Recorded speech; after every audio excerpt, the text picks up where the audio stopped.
Oh, but before I mute, I'm going to hit record so that I don't want to forget that. So yes, so today is a bit more practical. We're taking a step back from the machinations of powerful men, and we're looking as best as we can at what the life of the common person in Galilee would have been like during Jesus's formative years, which helps to illuminate a lot of the person that he becomes and the movement that he starts and the expectations that people placed on him. So let's, without further ado.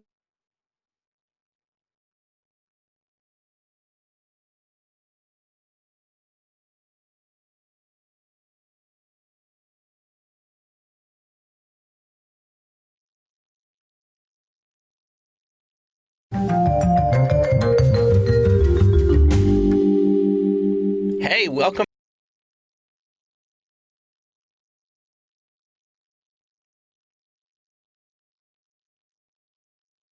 Back. This is part 13.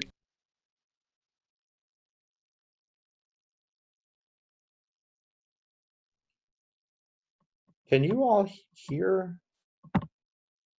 I can't hear that. We could hear it, but it like stopped pretty much as soon as it started. Yeah, I stopped it. I couldn't hear it. Oh, okay. Gotcha. Yeah, I could hear it. Huh. Odd. Wonder if I... Did you say something to me? Testing. Testing. Nailed it.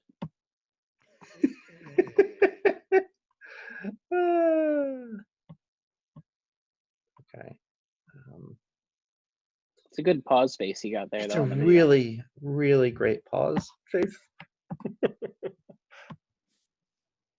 Could you not pause with that kind of sneer on your face, though? Oh my goodness.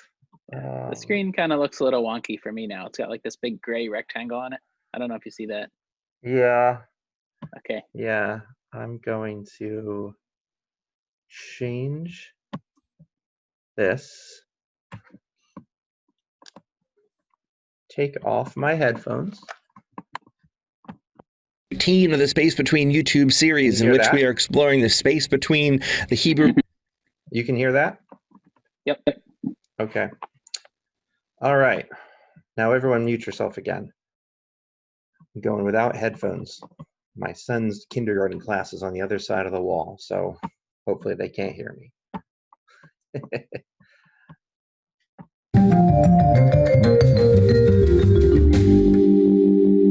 Hey, welcome back. This is part 13 of the Space Between YouTube series, in which we are exploring the space between the Hebrew and Christian scriptures, except for the past couple of weeks, we're no longer in the space between. We are now firmly in the land of the New Testament, though we're talking about things that happen behind the scenes and not necessarily in the narrative of the Gospels and Acts.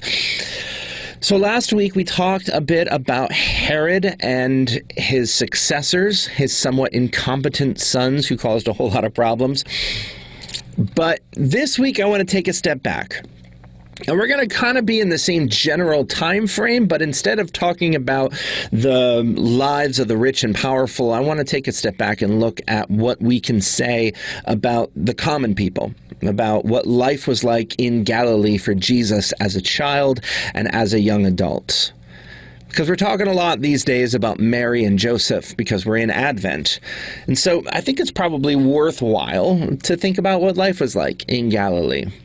Now, you may remember a couple of weeks ago at the beginning of the Hasmonean dynasty. Remember, this is when Judas Maccabee and his brothers had kicked out the Seleucids, and they were an independent nation for the first time in a very long time.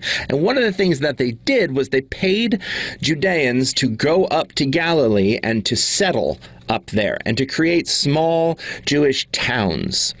And so essentially, because of centuries of war, there was not a whole lot of people up in Galilee. And so these people could go up there and they could just claim plots of land without having to, displace people. And they could create family farms and they could live off of the land because as Judea tends to be more mountainous and arid and rocky, Galilee is very open. It's good farmland, and there's some large bodies of water for fishing.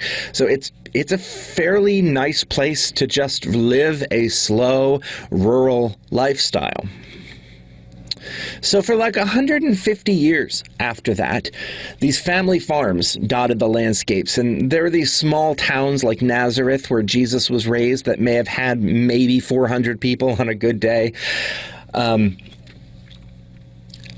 But all of this started to change when the Romans took over and put Herod in charge.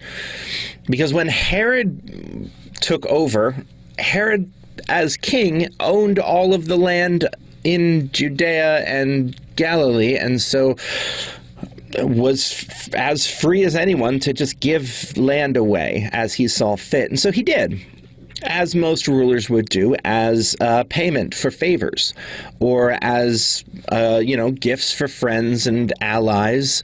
You might say, well, to thank you for your service, we're giving you these acres in Galilee.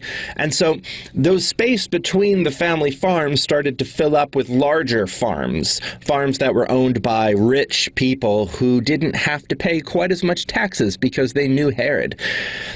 And pretty soon, it got harder for the small families to expand, for the children to have their farm next to their parents' farm and to farm that land that they'd been on for 6 generations. And the farms next to you that the rich people owned were probably farmed by slaves, and they outperformed your crops. And, then maybe one year there was a drought, and so the harvest was pretty slim, and you were having a really hard time both feeding your family and affording Herod's taxes, because Herod was building these massive cities and fortresses all over the place, and so he needed to raise taxes on the whole population in order to pay for his big buildings.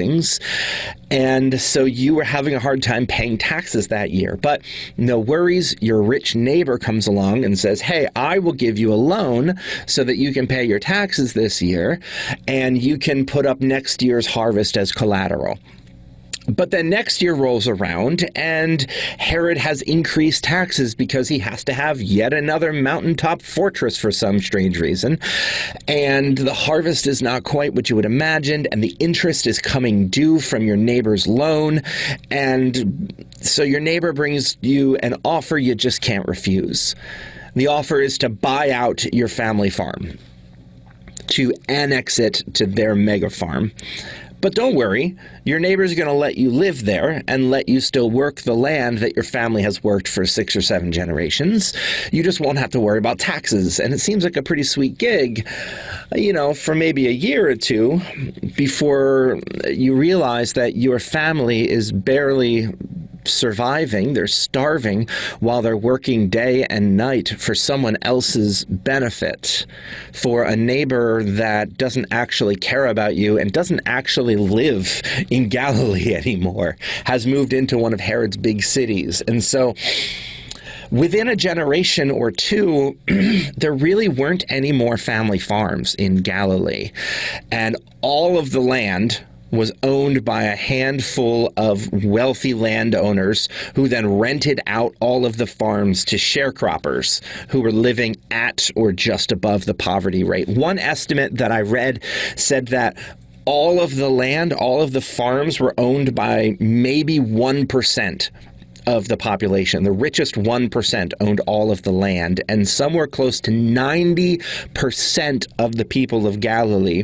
were either living in poverty or just above the poverty level, where one bad harvest might mean not eating and people dying of starvation. Life under Roman occupation was oppressive, to say the least, for the vast majority of people. And so in places like Galilee, young men without a future, without a family farm to look after and with mouths to feed, and young families would venture off into the cities to look for work. They would look for work as a day laborer, picking olives or as a builder or a contractor or whatnot. And as they're roaming the streets looking for work, you know, they might come into contact with organized crime or pirates or anti-Roman or anti-wealthy revolutionaries. And you see this today in Syria or in Afghanistan and all of these places where there's just no work in the fields anymore, and so people are moving into the cities. Actually, you see this in the United States as well. This is kind of a trend that happens when rural people are disaffected and don't have the resources to survive anymore. You start to see groups of young and angry people in the cities wondering why the world has been taken away from their families and they don't have the life that their parents had. And so when Herod died, Judas the Galilean, somebody whose name you're going to want to remember, he organized an armed revolt, and he took the city of Sepphoris, which was the biggest city in Galilee. And he took all the weapons, he took all the supplies, he took all the gold from the wealthy elite that lived in the city that owned all of the lands that, you know, his family used to own. And they attempted to take back Galilee for the people, which, of course, they were quickly squashed by the Romans, who didn't take too kindly to uprisings. And so Judas and his men went underground, and, you know, Robin Hood style, and were just a thorn in the side of the rich and the powerful and the Romans and the connected in Galilee for the next couple of decades. And when Rome took over Judea and they issued a census for the taxes, remember we talked about this last week, he and his people went around and they told people that if you do this, if you pay taxes to Rome, if you give in, this is no better than slavery, and you are being unfaithful to God. You're saying that I don't have faith that God can deliver me by giving in to Rome. And so if you go ahead and do this, we're going to burn down your house and steal your cattle. And so they did. They had this reign of terror across the land that anyone who took the census, anyone who was in league with Rome or paid their taxes could find themselves losing what little they had. And they urged everyone to rise up in arms against the 1% and their Roman allies. And people did. There was a lot of uprisings, and thus began the fourth philosophy, as Josephus calls it, the Zealots. Josephus says that they were theologically most similar to the Pharisees, except they held that there was no king but God, and compliance with Rome was akin to slavery. And they believed that God would rescue them as a people, but only if they took matters into their own hands, because that was a show of faith, that they believed that God would guide their hands. And so they believed that if they took the first step in fighting back against Rome, that God would give them the miraculous strength that he gave to the judges and to the kings and the generals and the prophets in the Old Testament. And so they encouraged people to reject Rome, to reject Herod, and the entire notion of a king of Israel. And they were much less organized than the other philosophies, the Sadducees, Pharisees, and Essenes, much less organized, and they didn't really have any kind of central leadership. We have a hard time tracking them as a people, but the philosophy and the spirit behind them pervaded like every aspect of society. And so even if you couldn't say who was in charge of the Zealots or where was the monthly Zealot meeting, like everyone knew what the Zealots believed, and this kind of undercurrent that was going through all of the land. And Jesus was about 10 years old, living in Galilee, when Judas of Galilee staged his revolt and the Zealots were born. And this would have absolutely resonated with Jesus and with his family, because life in Galilee was getting harder for people like Jesus and Mary and Joseph. See, when Herod Antipas was made the governor of Galilee, he set about modernizing the rural area by doing what his dad did and making these big building projects and creating these modern cities in Sepphoris and in Tiberias. And one of the things that meant was that he had to increase taxes on people, and he had to find new ways of making money. And so he also took over the fishing industry on the Sea of Galilee. He bought all of the fishing boats and he rented them out to local fishermen and made them buy fishing licenses and pay taxes out of their what they pulled in, just the way that he had done to farmers. So he now owned a monopoly on farming and fishing, and anyone who wanted to eat had to go through Herod.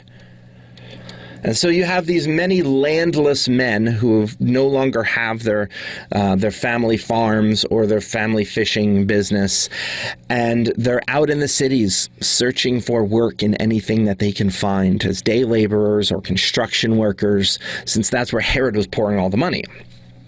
And since Nazareth, where Jesus was grown up, was only 3 miles from Sephora, the capital, it's likely that Joseph made his living as a construction worker for Herod in this new city that he was building.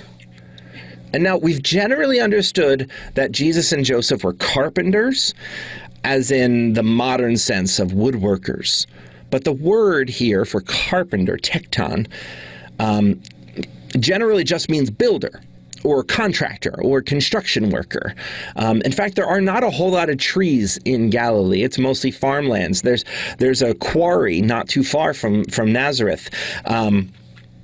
All of the houses in Sephora and in Nazareth were made out of stone, not out of wood. So it's more likely that Jesus and Joseph were stone workers, were masons, were maybe general fix-it men or construction workers, you might think of them.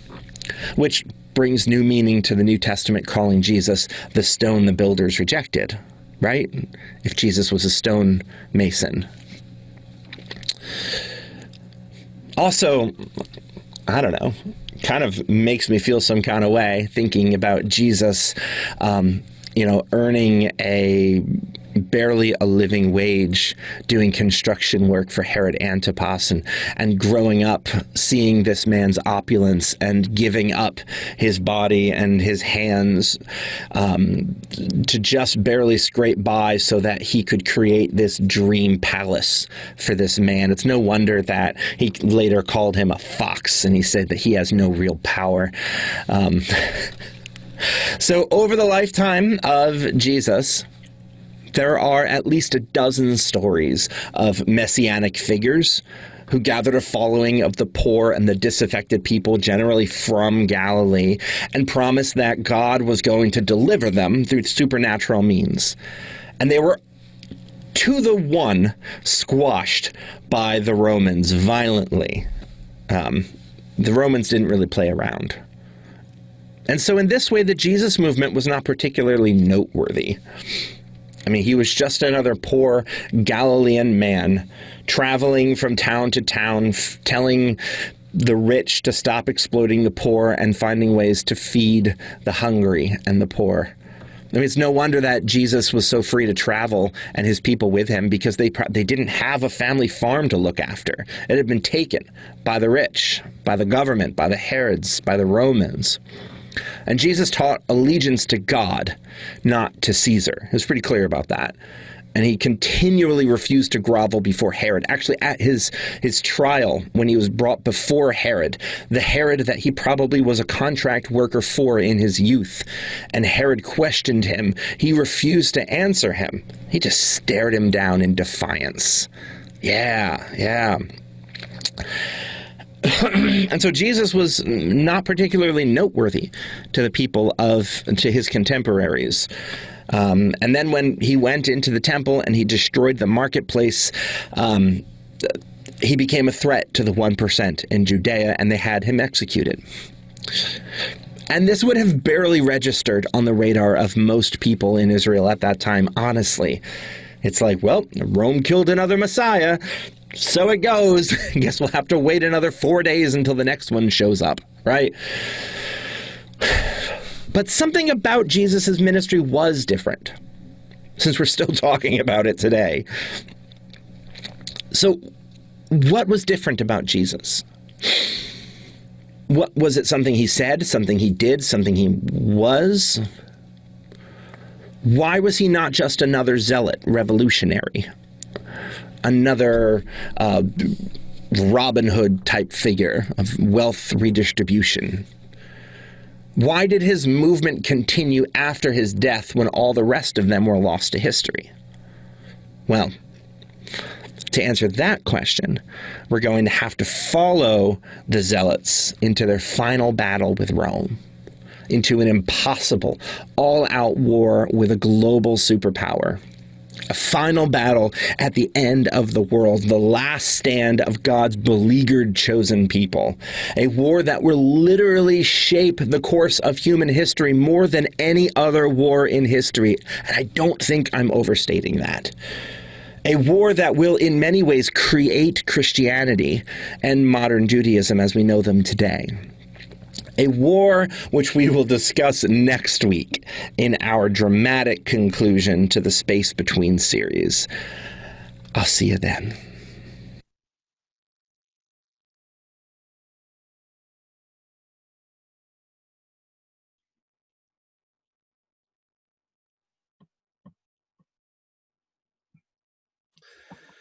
I hope you appreciated my cliffhanger ending.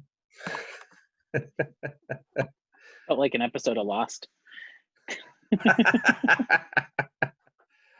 Oh, what I wouldn't give for another season of Lost. But that's another conversation for another day. So, as always, any clarifying questions? Anything that you want me to expound on at all? I could share the bit of synchronicity. Yeah. Am I heard or not? Yep, I hear you. Synchronicity. Basically, strangely as it is, I started reading yesterday a Spong book from Bishop Spong called Liberating the Gospels. And the whole section that I've read so far is exactly the period of time that you're talking about in Galilee, and Jesus and his followers and the whole area of the Zealots. And it fits exactly into what you're talking about right now. You're elaborating it in a little different way than he is, but his view of the people in Galilee struggling so hard, and it wasn't a comfortable place at all. If any place in the whole area was going to have an uprising, that would be where it came from. So I am just torn away by, and it's so anxious to go back and continue Spong's book, because he always challenges my thinking.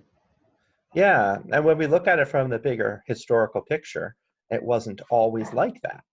It's not a land that was always impoverished, right? Like just a few generations earlier, it was beautiful, lush, independent farmlands, little family farms that join together in small towns. It's this beautiful, idyllic place to live. It's not until the Romans come along in the past generation or two that it becomes a place of squalor and forced servitude, essentially. And so in essence, basically, there was no need for the Zealots until the Roman suppression and this whole distribution of wealth. Before that, there wasn't a need for that kind of a movement. But boy, it evolved into, and the parallels are something we're seeing at this moment in our situation here. Which parallels are you thinking of specifically?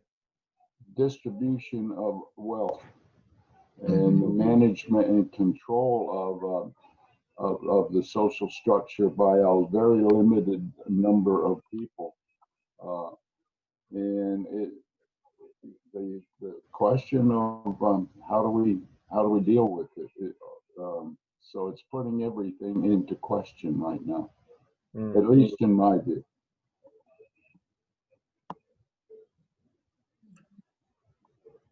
Yeah, history teaches us that when a large group of people are without opportunity and are forced to live hand to mouth while a small portion control all the things, that it never lasts. And I think the people in power hope that it lasts long enough for them to be alive, and then someone else has to deal with the repercussions. But there's always some kind of revolution that always overturns the system. You know, you just hate to be alive when that sort of thing happens. But that sort of thing did happen in just like 150 years before the Zealots, right? That before the Zealots, it was the Maccabees, and they were objecting to the Seleucid rule, and they violently overthrew them and made their own kingdom. I mean, that's tonight is the beginning of Hanukkah, which is the celebration of that. So it's very timely. Mhm. And the Maccabees, you know, and their whole freedom fighting brotherhood brought to mind, they brought up all of the God's faithfulness to the Israel people in the Old Testament, right? That was their rallying cry, was remember David, remember you know, the wars against the Amalekites and the Ammonites, and how God's faithfulness in the time of the judges to overcome all odds, and God's people will prevail. And then they prevailed. The Maccabees prevailed. And then that didn't last long. But now the Zealots are here, and they're using the same language, the same stories of God's faithfulness in the past, both biblical and just in the past 100 years. But I don't want to spoil it. They don't win. The Romans do. And what do you do with that? What do you do with that when you're up against Goliath and Goliath wins? How do you reconcile a God that is all powerful, and that you have examples of God helping people like you in the past, but then God doesn't help you?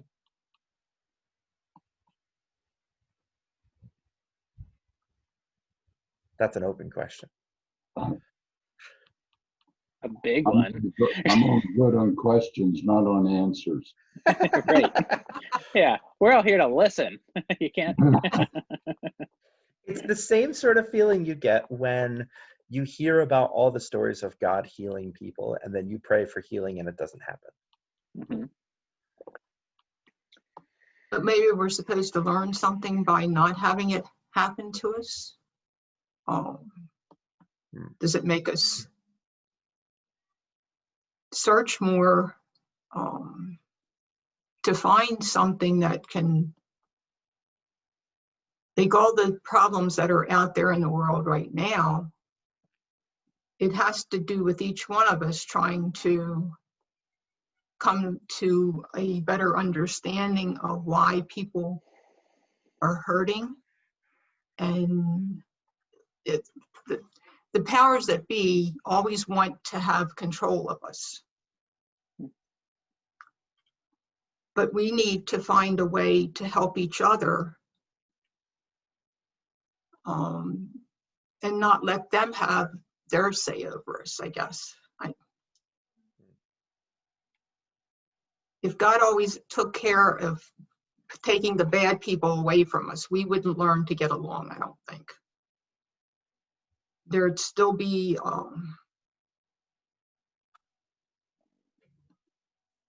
maybe we would want to be the ones that were in charge then.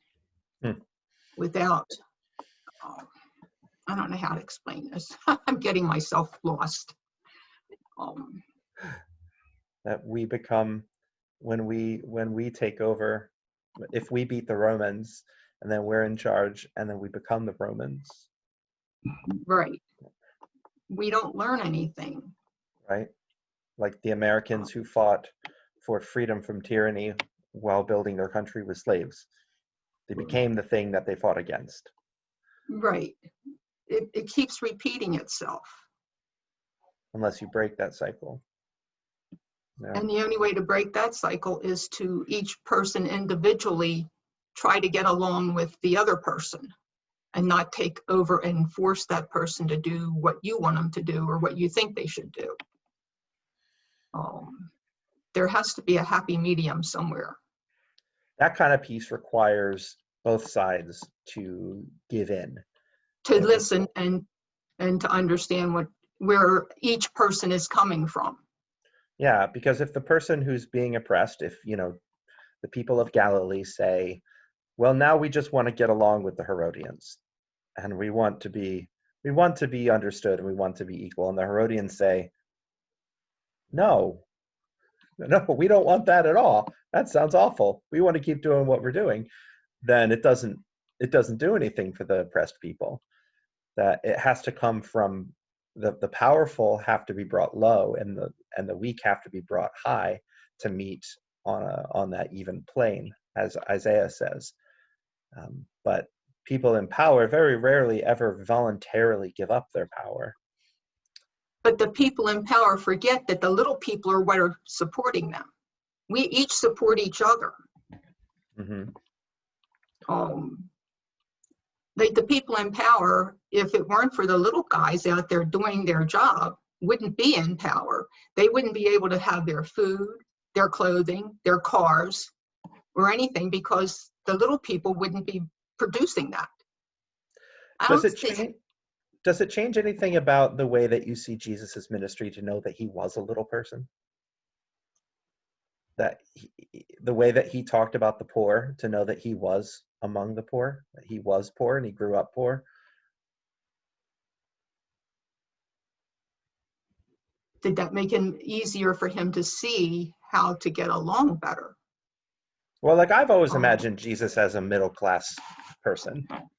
You know, maybe he's got a small carpentry business and he works out of his house and he's always got food on the table and whatnot. And the fact is, historically, the middle class didn't exist in Galilee. And you were either like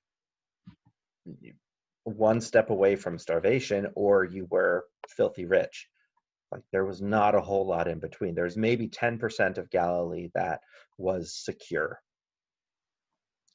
And that's mostly the rich landowners and the priestly classes. But for Jesus, for his fishermen friends, like they were subsistence workers. They were barely making it. So like Jesus feeding 5,000 people, multiplying fish without paying taxes on it first, that's kind of a big deal. That's a slap in the face to Herod, right? If Herod owns all of the fishing and farming industries and requires you to rent space and then pay taxes on everything, and Jesus says, here's some bread and fish, and I'm going to make it myself, and I'm not going to pay you for it. You know, imagine the message that sends. Yeah, I think you did a pretty cool job, Zach, of kind of painting that. Like I had this little brain painting, I guess we'll call it. You know, it shows like Jesus standing outside this huge fortress construction, right, covered in dust, and then guy flicks him a nickel and says, "Thanks for your work, kid." You know, like, oh wow, like it's another perspective, and it kind of adds that. I don't know, like what we call it, like angst that Jesus has, like a righteous angst and anger against corrupt power. Like, I mean, that kind of adds like an edginess to it, you know, that I didn't really consider before. I didn't think about it until this moment, but of Jesus standing before Herod at his trial and Herod saying, "Who are you?" And Jesus is like thinking to himself, "You've met me. I built your palace. I've been in your house. I've been in your home. And like, you don't see me. You've never seen me. You don't know who I am, but you'll never forget me after this."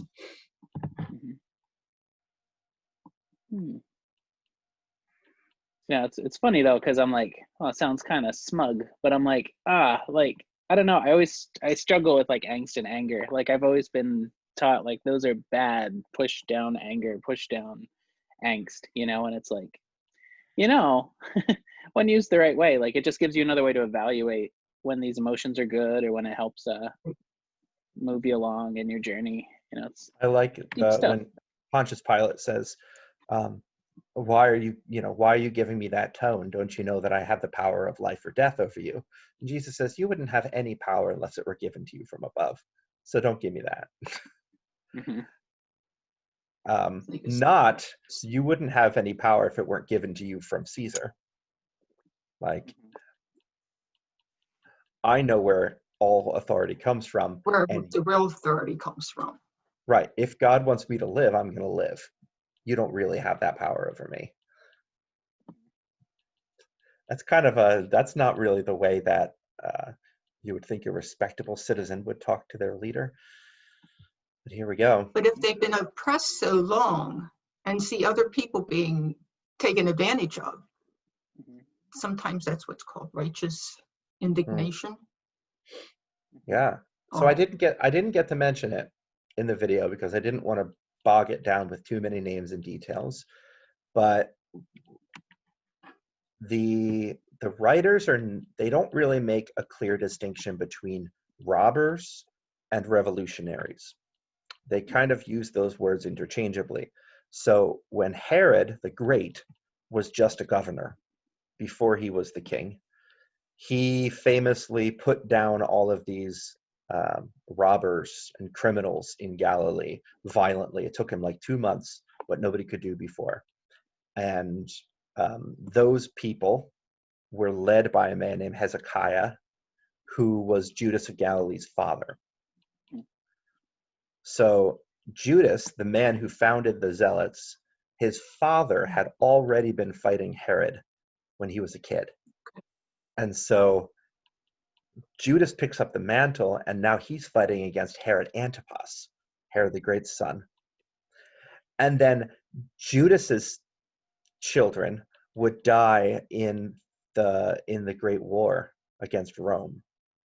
So there is a family here, just like with Judas Maccabee and his brothers and his children down the line, of this group of people, the Zealots, as they're kind of known. They're kind of a loose band, but this is a family affair that's been happening for generations too,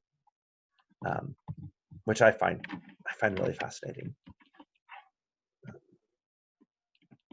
And one of the other ways that we know that there was such rampant poverty during this time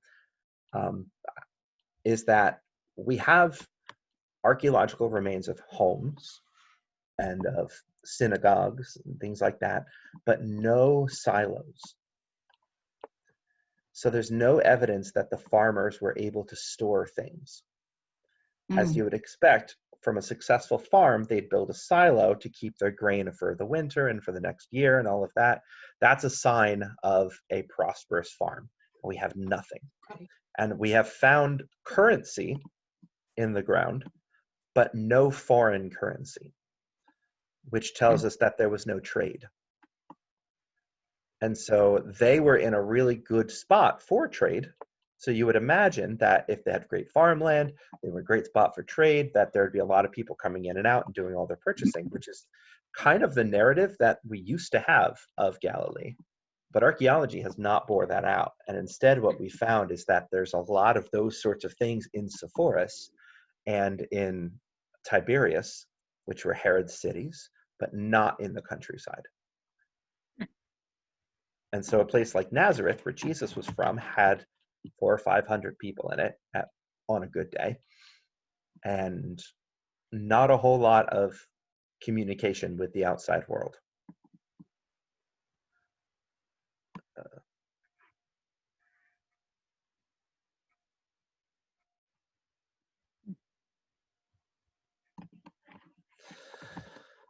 And I had a place that was connecting with a question, but now the question is gone, so I apologize. So they were really in a very bad situation as far as being able to survive. Mm-hmm. Yeah, the Romans took a lot, and they did this across the world. They conquered the known world, and they extracted from those places, so that, I had said before that Caesar gave Herod's father Roman citizenship, and that afforded him certain rights, and those rights were paid for by the common people. So even Paul's rights were paid for by the common people. Paul is somebody who is born in the upper crust, and used that to other people's advantage to fight back against Rome and against the corrupt leaders of their day, when it would have been really easy for him to just hang on to that top 10% living, seeing just how widespread it was, that 90% of people could barely make it. And like, instead of holding tightly onto that, he decided to go fight for the little guy.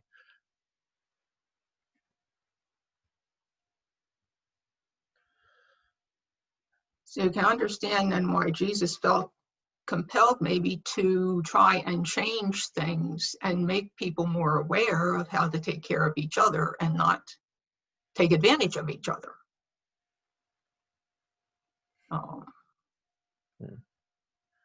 Because all throughout history, that's kind of the way things were. The powerful always took advantage of the other underdog. And he's preaching sort of a different message, that if you all try and get along together, everybody comes out a winner, really. Well, Jesus's message to the rich young ruler that he meets is, yeah, you've done all the right moral things. Now sell everything you have and join us down here. And he goes, I can't. That's too risky. And he meets Zacchaeus in Jericho, and he doesn't need prompting.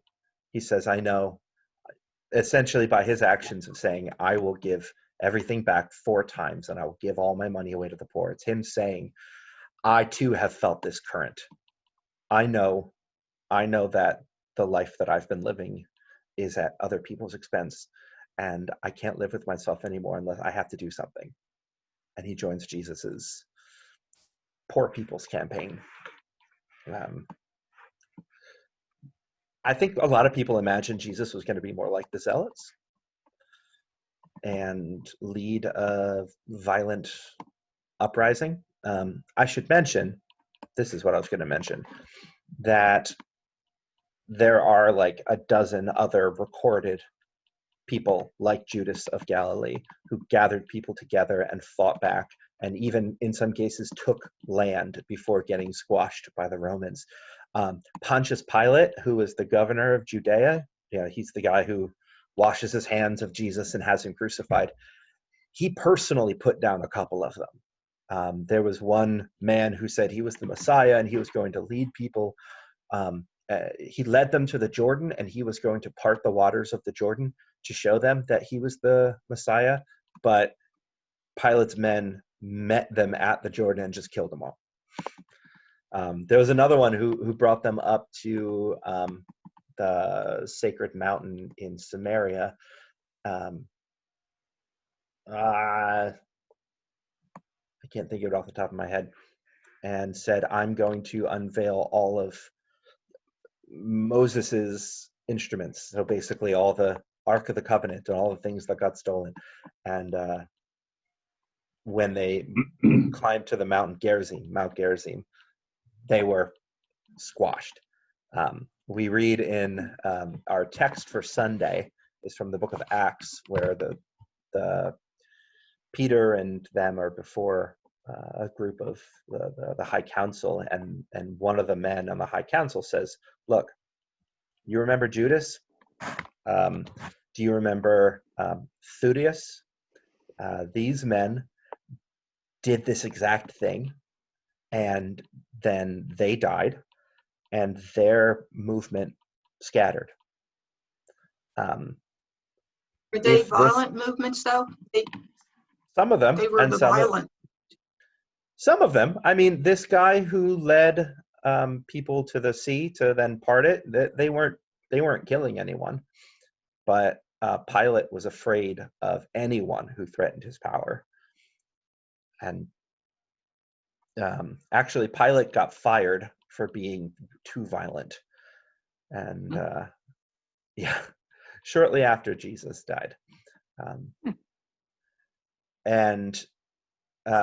So they weren't all violent. Some of them were nonviolent. Some of them were just like teachers who had followings. But the guy in the council says, hey, look, if this is of God, we're not going to be able to stop it. But if it's of humans, it's going to fizzle out on its own. So let's just see what happens. And Zach, as we approach the wrap up, and I have one other thing I wanted to mention. I don't know if you are or the others are able to listen to the World Affairs Council meetings, which are being done virtually now.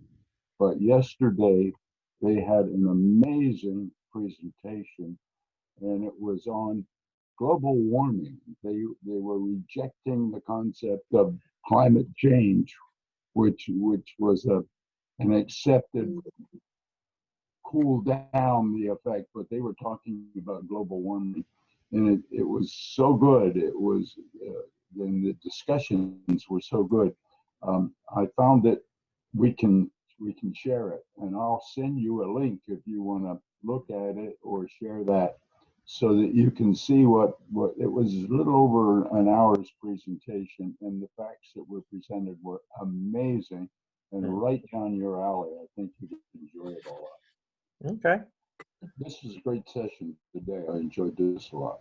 Yeah, well, next week we'll get into more about the Zealots and the very violent splinter group called the Sicarii, and how they forced the hand of the people of Judea and Rome in 66 AD, which led to destruction of Jerusalem in 70, the dispersion of the church, and the separation of the followers of Jesus from the Jews, and the sort of westernization of Christianity, which led to the Romanization of Christianity, which led to you and me. So we will get to that next week. And until then, it's been wonderful to be with you all. Have a good